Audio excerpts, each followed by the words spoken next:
Hey guys, my name's Victoria Sinis. I actually don't know what this is going to be for the first episode, but I really just kind of wanted to deep dive into a lot of different things. And I guess the title of this will just be my testimony and basically what God really delivered me from. And I've spoken time and time again over the past, I guess, year about the extraordinary way that Jesus came into my life when I was working at an OnlyFans agency, how he radically changed my life within 5 days. And every single day, basically, since then, we've been talking about the miracle of what God's done in my life. But I kind of wanted to take this as an opportunity to be able to talk a little bit more about exactly what was going on and what kind of happened, and really tell my testimony and my story from my perspective, not just an interview which talks about a very small, specific part of my life.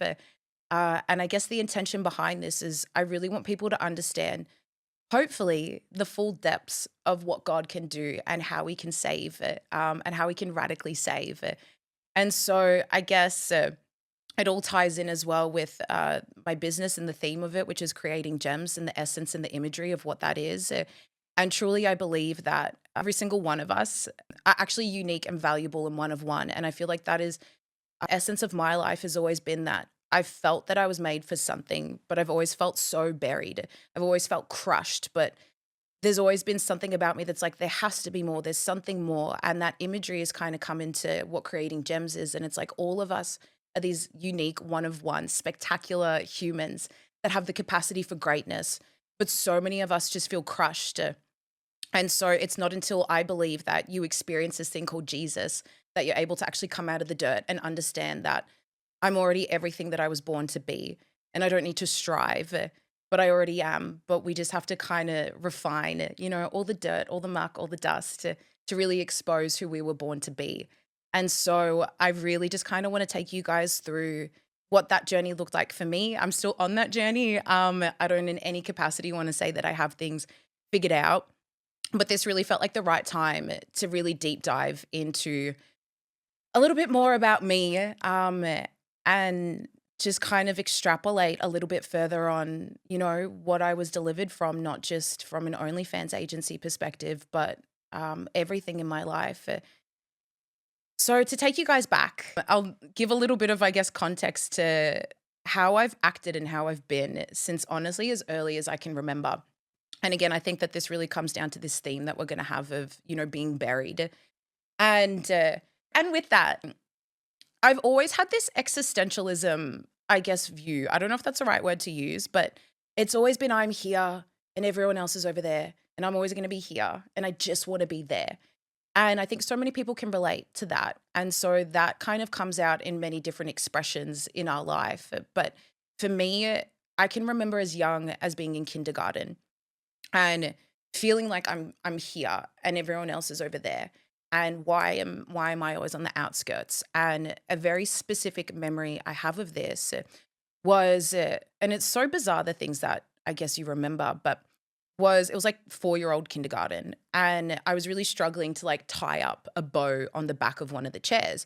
And my teachers were just so mean to me about the fact that I couldn't understand how to do it. And so it kind of like put in me this like incapacity to do things from such a young age. And that kind of just stemmed through again to like, oh, like, again, I guess I'm here. I'm not really good at anything. I don't really know what I can do.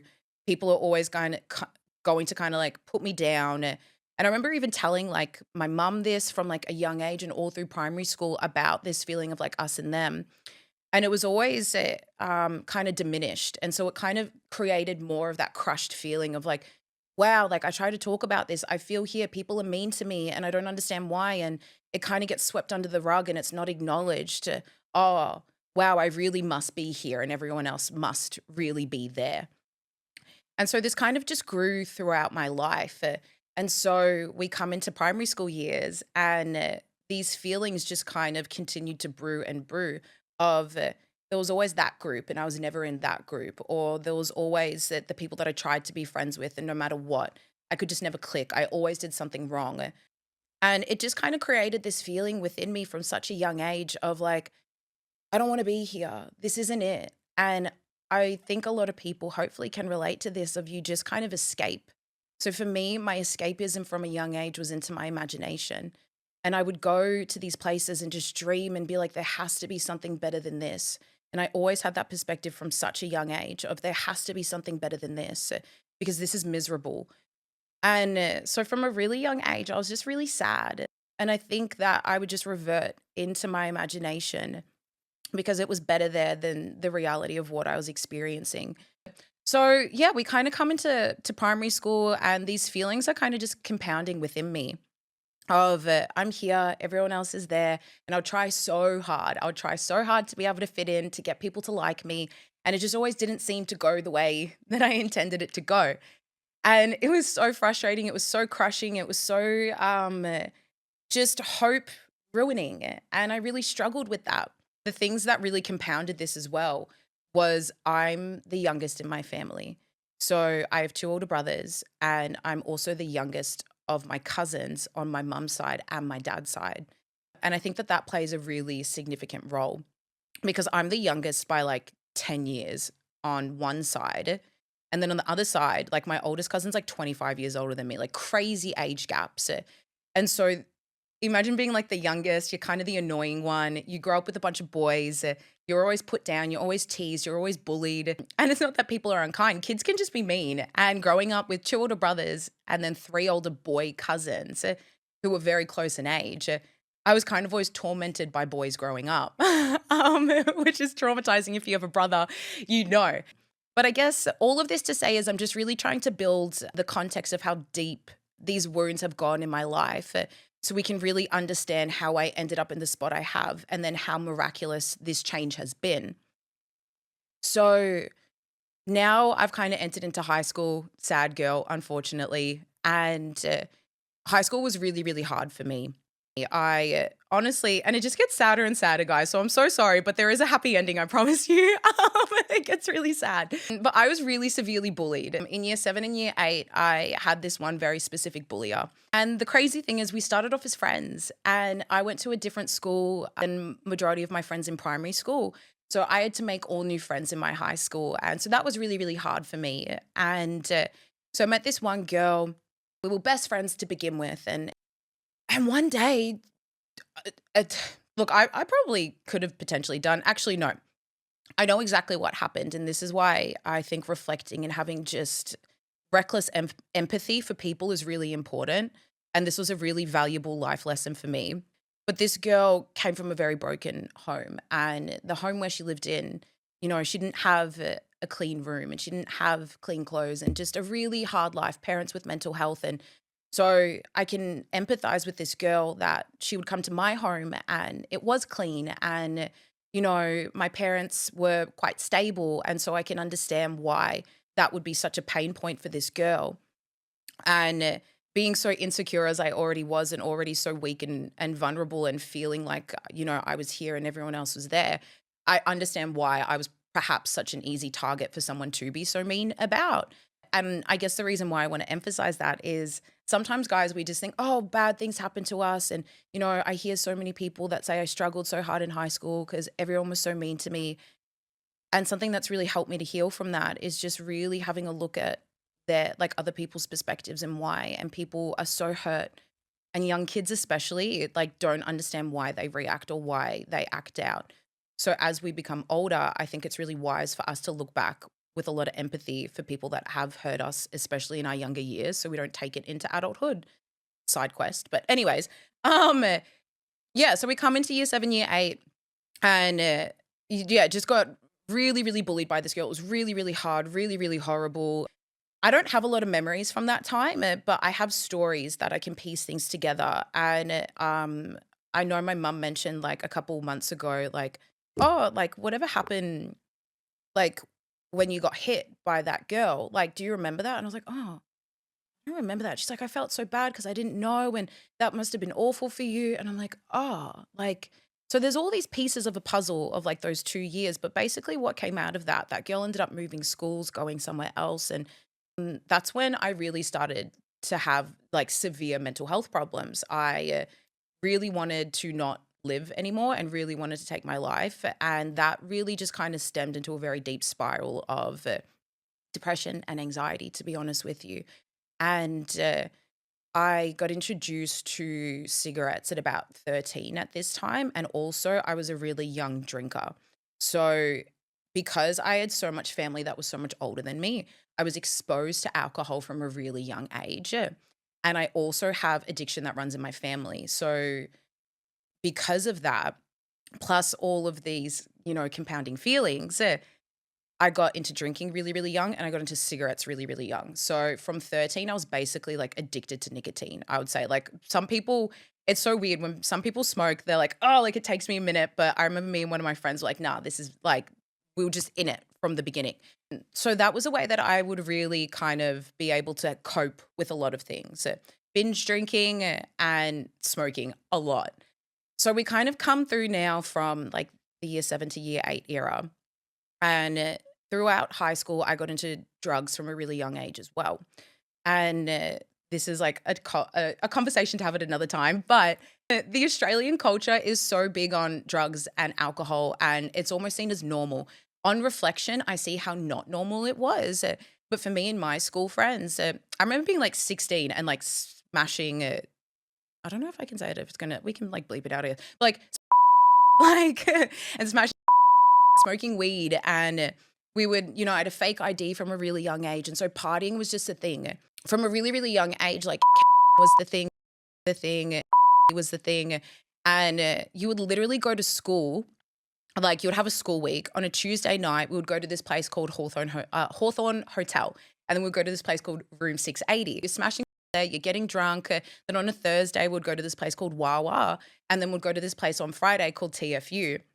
And then from there, on a Saturday, you would either go to, like, Revolver or Alumbra back when it was around, or Entourage, or, like, just the whole point of that. And then on a Sunday afternoon, you would be at Revolver all afternoon until the evening. So I'm partying really heavily is the whole point of this, and consuming a lot of drugs and alcohol. But the thing is this was really normal. But what it was doing is it was compounding all of those feelings and all of this darkness, this heaviness. And for anyone who is been in the party cycle, you know that like you'll party and then Tuesday comes, you hate your life. Wednesday, you really hate your life. Thursday, you're kind of back in action a little bit. And then by Friday, you repeat the cycle. So yeah, this was my life: partying, drinking. School for me was just seen as like this social thing. Now that that girl had gone, that was really unkind to me and bullied me. School kind of got like a little bit better after that, and like I kind of found a friendship group, found my feet, and I was really really blessed as well that I basically had like a boyfriend all through high school. So things started to kind of like settle out, like superficially on the surface level, you could say, but again on the inside. I'm just really struggling. Always going to my imagination was like the biggest thing I can kind of underline in my high school years. So this is all compounding now throughout my school years. And actually, as the partying is getting more intense and everything like that, the mental health is getting worse. And I actually, in year 9, started to hurt myself.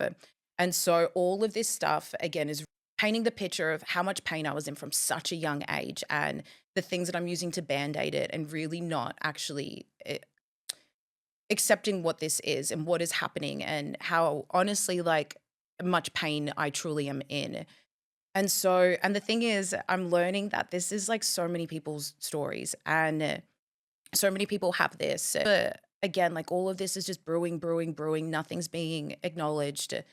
I come out of high school, and for me, I went into university for a little bit and I hated it. I absolutely hated it. I graduated at 17 and I wanted to study anthropology and sustainability and development.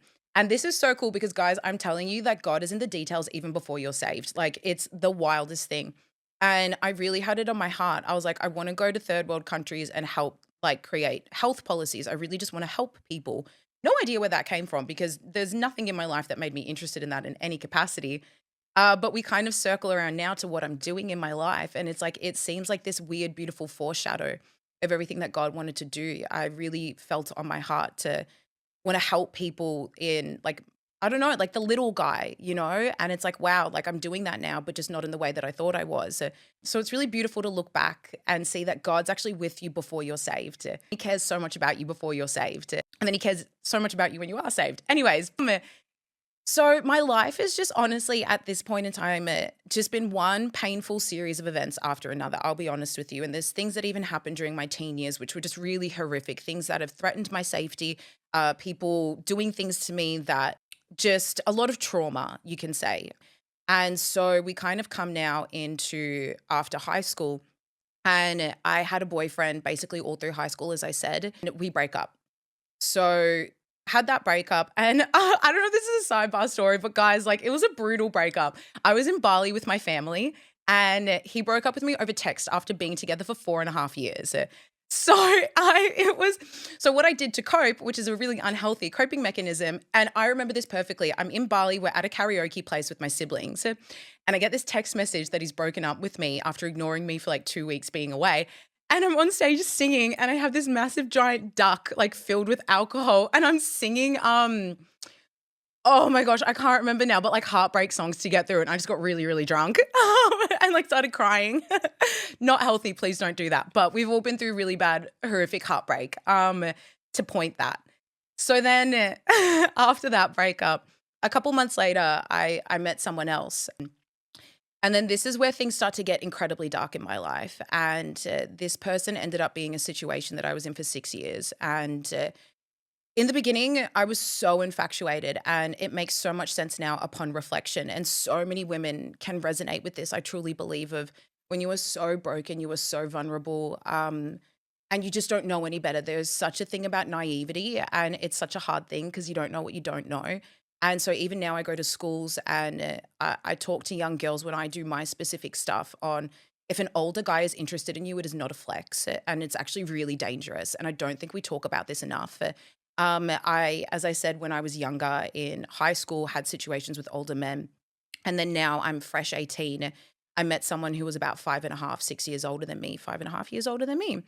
And it ruined my life in every single capacity that you can think of. And I didn't know what to look out for. I didn't know the red flags. I had no education or lens to look through other than there's someone who is older than me, therefore they're better than me and they're interested in me. Wow, how lucky am I? What a privilege.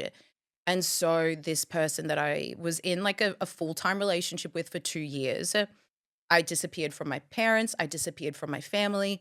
I basically had so much struggles for the next few years. I wasn't allowed to work no matter where I worked. Didn't matter what I did for a job. There was always someone there that I was potentially sleeping with. There was always someone there that I was interested in.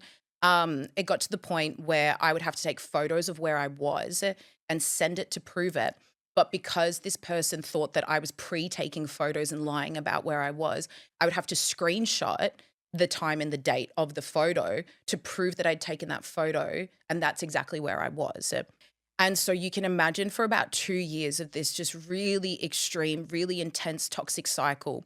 And so many girls go through this and think that this is healthy and they have to prove themselves. Again, like I'm here and I have to prove something to get there. And when you're with someone who's incredibly manipulative, it's always your fault. You're always doing something wrong. I remember once we were out and I had my legs crossed over, and there was a gentleman who was sitting to my left. And because my right leg was crossed over, that meant that my foot was touching him. So I was therefore interested in him because why didn't I cross my left leg over my right leg and have my foot away from this man? And I remember we were at Crown Casino, guys. We were that couple, but I was getting abused in the middle of Crown Casino in public because I had my legs crossed the wrong way. So therefore that meant that the person who was sitting next to me, I was interested in. And I want to tell these detailed experiences and stories to really help women to understand that so many of us are manipulated, and especially now in this pornified culture where we feel so inadequate because of how much, unfortunately, our partners are like consuming porn. They're really insecure. This is a whole cultural conversation to have another time. There's so many things that we just have to be on the lookout for. And I didn't know. And so for 2 years, I was basically in this really intense relationship, and then 4 years on and off. So it destroyed me. It destroyed every single piece of my essence that I can possibly get you guys to imagine. And so when we would break up, I would spiral and I would try to end my life. I would take a bunch of like painkillers, sleeping pills. I would drink. I would be in my walk-in wardrobe at home, just crying and crying, being like, I don't want to be here. I can't live without this person. I would drive around for hours and be like, I just need to end it. And I would sit there and I'd stare at the ocean and be like, I just need to walk in there and I need to never come out. And I just hated myself so much. I hated myself that I never had. This is the words I would use to myself. I don't have the balls to take my own life. How weak am I? You can't even do that. Like, you're so pathetic. You're so low. And so for me, it was just a really, really, really dark time. And again, I just hope that this is helping someone to understand and emphasize, honestly, the goodness of God and how dark, how no matter where you are in your life and how dark things seem, that you are never too far gone. And so I hope that this little vulnerability piece is just helping people to understand that, because there's so much hope at the end of this. But as you can see, things just get worse and worse and worse and worse. And there's so many other elements that perhaps one day we can speak on. But another one which I will really highlight is just before my 21st birthday. I don't know if we can see it in the lights, but there's a scar in the middle of my forehead. And I actually had someone try to kill me and throw me through a window. And that was a whole series of events in amongst itself, and never got dealt with. I was made to feel like it was my fault. I didn't get support for it or anything like that. And this was just like a random act of violence. And so all of these things are compounding, as you can see, from such a young child to now. And throughout all of this, if we look, the manifestation in my life of insecurity, as you can see, was men needing validation. But my validation came from, if I just make it in business, then I will matter. If I just can make something enough of myself, then all of this pain will mean something. Like, I just need to get there. I just need the money. I just need the business. And so I am so addicted to working. I am so addicted to just the grind. Again, an episode for another day, but I was so addicted to gym culture, the way I would eat, the way I would train, the way I would work. Everything was to the extreme and really unhealthy. Plus the hardcore partying, the hardcore smoking. It all compounds into this just mess of a human. And so we can really start to see, like, honestly, how hard and how dark my life truly was. And so for me, what had happened was it got to a point, and this is where the OnlyFans stuff starts to come in. So everything that I've spoken about now was from 18 till about 24. Really, really dark, really, really heavy. Drugs, alcohol, the depression, the anxiety, all the things. And again, all I want to do is just create something to solidify to me that my life actually matters and that I matter. And that this just can't be it. And I don't have the guts to take my own life, so I have to do something with it. Otherwise, I don't know what I'm going to do. I just can't be in this perpetual state of just agony anymore. And so now we come to basically August of 2022. And I just come off the bat of working 100-hour work weeks for many, many, many months, helping to build one of my best friends' businesses. And this was also a time in my life. We had just come out of COVID and really horrific things had happened to me during that time. I was like living on like a mattress at my brother's for a period of time, of really hard things with my family. And then I ended up moving into this house that was an abandoned house, basically. It was like a spare house that one of my cousins had. And the person who was in that house before had just come out of rehab and had like a drug-induced psychosis moment in this house and tried to take their own life. And so you can imagine what, like, there was blood everywhere. There was and it had been left there because it was basically a left alone house. And my only option was to live in this house. So I had to like clean like these blood-stained walls, this blood-stained bed, and like live in this house because I had nowhere else to go. And it was during COVID. And it was like in the middle of nowhere. So everything is so hard and so rough. And like I finally catch a break. And I'm working with one of my friends now. I'm earning like some decent money, so I can now afford to go move out of this horrible home that I live in. And I go and live on Chapel Street, and everything just spirals. Now I'm living on Chapel Street. We're out of COVID, the partying, all the things, because I cannot cope with what is happening. It just gets out of control. And I'm working 100-hour work weeks to just kind of add everything onto it.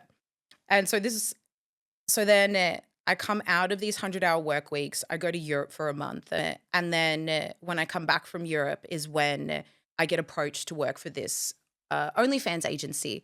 And so we're actually going to deep dive into that and really the intricacies of why I did that. But I hope that you can kind of see the picture that's painted a little bit of why that would have enticed me and all of that. We'll really get into that. But the whole point of that is I worked for the OnlyFans agency. I saw all the things that I saw. And then when I found this thing called Jesus, and so basically what had happened was, just to briefly summarize that specific part, is I'm working at this agency And I think that that's the thing because it was making money already quite quickly. And I was like, oh my gosh, this is the business that's going to fulfill all of that purpose, all of that yearning, all of that to get me from here to there. And it's like, wow, I'm finally hanging out with people that are rich and famous and Instagram this. And we're hanging out at these houses and we're driving these cars and we're eating these dinners and the out, like all the things on paper that I finally thought, oh my gosh, this is what matters. This is it. And then we were building a cannabis company as well. And so the projections were like, we were going to make dumb money. We've got this agency, we're going to do cannabis, and everything is falling into place now. Finally, in my life, we're like 24 years in of pain and misery, and all the things are starting to thing. And, but then what happened is, as all the things are starting to thing, I'm now like partying for days on end. I'm staying up awake. I am actually worse than I've ever been in my life. My mental health is shot. I would go through cycles of like 3, 4 weeks of being like, I can't function. I literally just don't want to be here anymore. And then I would like drink every single day, basically. It was getting out of control. Again, I'm staying awake for days partying, but it's the life because this is what everyone does in that world. This is what the rich and elite and the famous do. They just party, they can do whatever they want, and like everyone thinks that it's amazing. And so I'm in this world. I'm supposed to feel like this is everything and this is it. And I finally made it in my life and all that pain and everything. But all of this other stuff is compounding and all of that yuckiness and all of those feelings aren't actually going away. And they're being made worse, even though on this side, everything that I thought would have made me happy is happening. But I disassociated for the first time in my life during this period.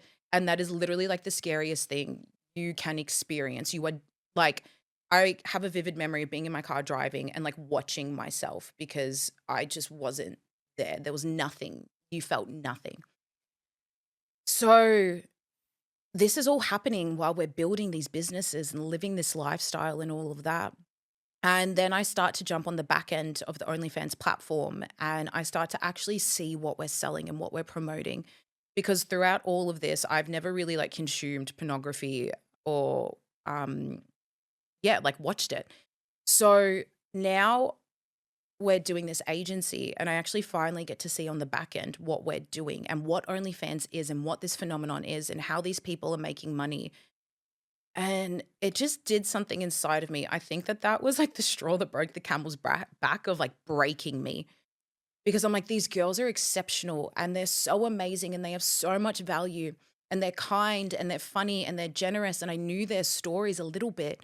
And I'm like, and they're doing this? Like, nah, like this has to be wrong. And so I went searching for answers and I asked people at the agency, like, what do you think about what we're doing and all of that? And nothing really satisfied me. And it was just like, oh, people need a safe place to do drugs. We give people a safe place to do porn and like all these whack answers. And so there was just this anguish that was building inside of me. I'm having to consume more drugs because I can't cope with what I'm doing. I'm having to drink more because I'm doing this and I'm just not functioning and I feel so horrible. And so I eventually went, okay, something has to change. Like, I'm going to go offset all the bad that I'm doing. And so a lot of people have kind of said to me that, like, oh, well, like you went searching for God or you tried to find Jesus or like, and they think that God, I don't know. I feel that people think that, like, you have to be perfect before you come to God. And it's like, I was such a mess. We can understand now for all those years of my life, the compounding effect of just pain and trauma and substances and all these things. And now I'm doing this job and I'm exploiting people. And I wasn't looking for Jesus in any capacity. I was still so selfish that I was just looking for a way to offset all the bad that I was doing. That's it, just to feel better, just to feel something because the drugs weren't working, the alcohol wasn't working, the cigarettes weren't working, the partying, the lifestyle, like nothing's working anymore. And so I was like, okay, I need to do something good because that surely is going to help me. So I end up remembering that this church that I went to was like a super young kid and had like a refugee program. And I was like, that's going to make me feel better. That's going to be the thing. I'll go help a bunch of refugees. And then by the time I come back, our cannabis company will be up and running. Amazing. I don't have to work at the OnlyFans agency anymore. And I can just do this. And it's going to make me feel better. And everything's going to be okay. And so in my selfishness, I wanted to do something kind for other people. And this is where it's like, Jesus doesn't need us to come to him in a way that has pure intentions, I don't think, because I came to him in selfishness and in pride and in and like I wasn't even looking for him. I just wanted to offset the bad I was doing and feel better about myself. Like that's gross. But he didn't care. And so I'd signed up for this refugee program and I get a call from this young adults pastor from that church. And she goes, "Hey, I heard that you want to come down to church. Like, do you want like what's going on type of thing?" And I didn't know it at the time, but I had signed up for like this outreach. That's what it's called in like Christian world, I think. But anyways, like this outreach program. And the email that was supposed to be my application to that department never went there. Instead, the young adults pastor got an email that said, like, Victoria wants to reach out to the church. Here's her number. Call her. So this young adults pastor had the lens of I'm actually reaching out to the church, where I was like, I'm just trying to help some refugees. So she calls me and I like kind of allude to what's going on, but I don't exactly give her the full story.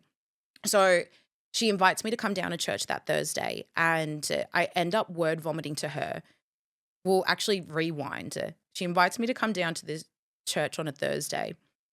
And I remember sitting in my car at the front of this church and I was like literally I'm sitting there wrestling with myself. I'm like, I cannot walk into that church. I'm such a bad person. Like I'm a horrible human. I actually thought I'd burst into flames if I walked into there. Like I literally thought that if there'll be like a force field and like I can't go in there because I'm so dirty. I'm so far gone. If those people knew the things that I'm doing, all the things that I've done, all the things that I've had done to me, like they'll just, I can't go in there. And I remember sitting there being like, I'm so horrible. I can't walk in there. And I'm like, Vic, you're just here now. Like, just walk in there. And so that's when I ended up word vomiting for hours to this girl, all of my pain, everything. And this beautiful, like, young woman just like embraced me. She didn't judge me. She didn't do what I thought Christians would do and was like, oh my gosh, like, you're a horrible human. Like, you need to repent because you're going to burn in hell. Like, I don't know.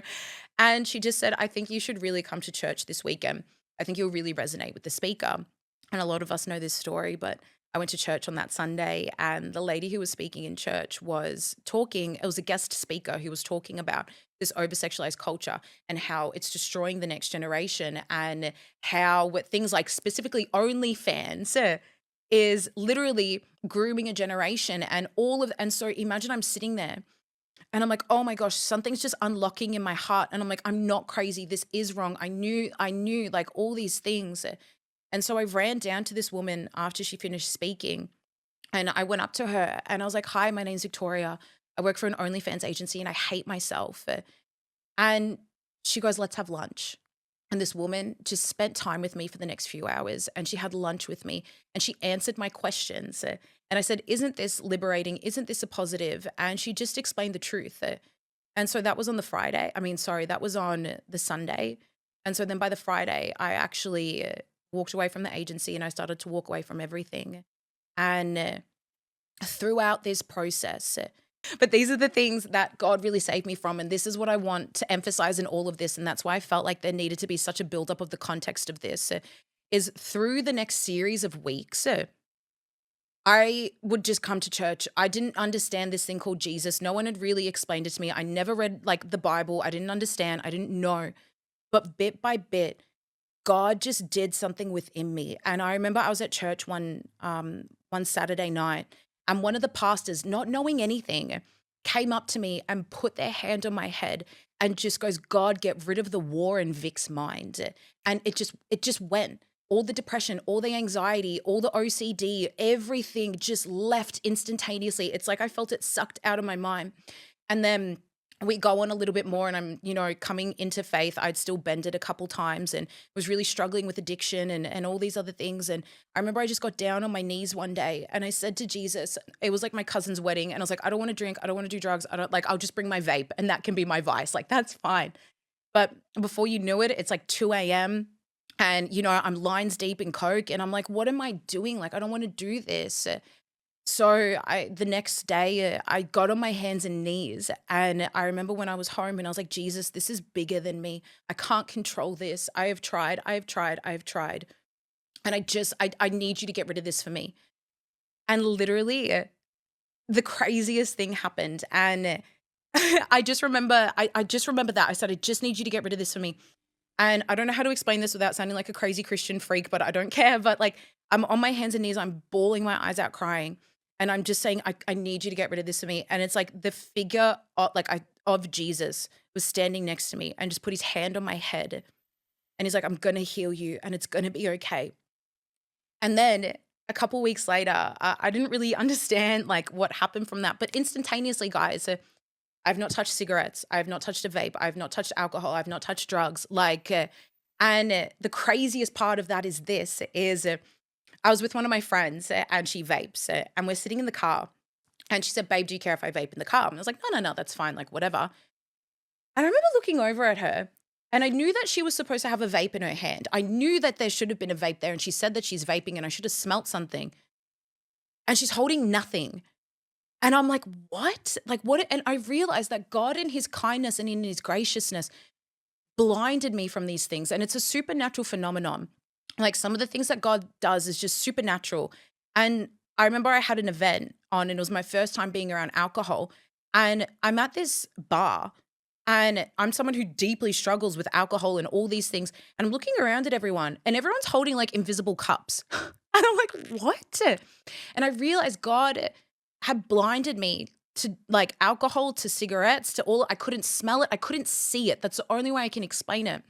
And I'm like, these are the supernatural things that our supernatural God does. And it's like all of this to say is I was such a broken mess, and I really was a horrible human. I was selfish, I was ungrateful, I did bad things to other people, I held resentment, like all of these things. And I just had a series of honestly unfortunate events unfold in my life from a very young age. But in literally a matter of weeks, Jesus took this broken girl who, like, seriously just wanted to die, and cured her mental health that had been there since such a young age, had gotten rid of that addiction that was there since she was 13. Like, and then bit by bit, he just, like, loved me back to life.